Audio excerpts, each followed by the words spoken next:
थाना जगन्नाथपुर 6 वर्षर नाबालिका को चक्लेट बहाना विद्यालय परिसर में प्रथम दुष्कर्म और पत्थर छेची हत्या करथिला अभियुक्त हेले आज जाए मिलानी अभियुक्त को दंड आज भी परिवार लुह सुखिनी देखा ए रिपोर्ट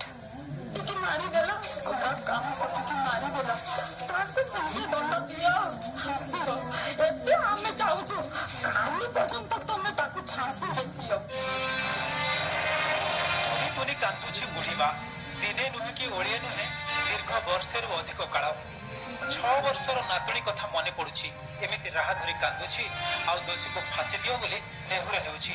हाँ आमे कहूछु कटक जिला सालेपुर थाना जगन्नाथपुर 6 वर्षीय झील कथा जहाको कामुक पिशाच अभियुक्त मोहम्मद मुस्ताफा 21 एप्रिल 2018 रे संध्या बेले चॉकलेट देबाकू कहि सेही गाँर विद्यालय परिसर में दुष्कर्म करिथिला आउ तापरे पत्थर रे छेची हत्या करिथिला।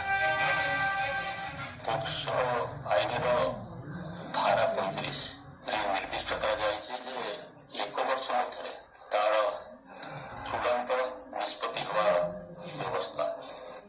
थानार मामला अनुसार अभियुक्त मोहम्मद मुस्ताफा विरोध में लगी संगीन दफा जहाँ आईपीसी 363, 376 एबी, 302 और पोक्सो आईन 6 दफा अंतर्भुक्त। मामला विचाराधीन रही जिला पोक्सो अदालत रे।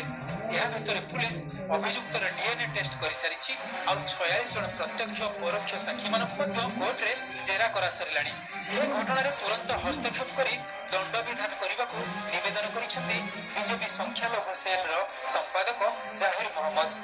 बर्तमान सुधा बोधे वर्षे 3 मास ऊर्ध है बड़ दुखर कथा पीड़िता परिवार पर्यंत सुधा ठीक से न्याय मिललानी।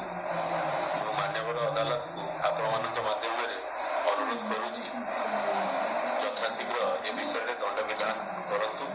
एबे भी आशा रखिछंती पीड़ितार परिवार अदालत रे मिलिबो 6 वर्षीय नाबालिकार अवर्तमान रे न्याय। ब्यूरो रिपोर्ट नक्षत्र न्यूज।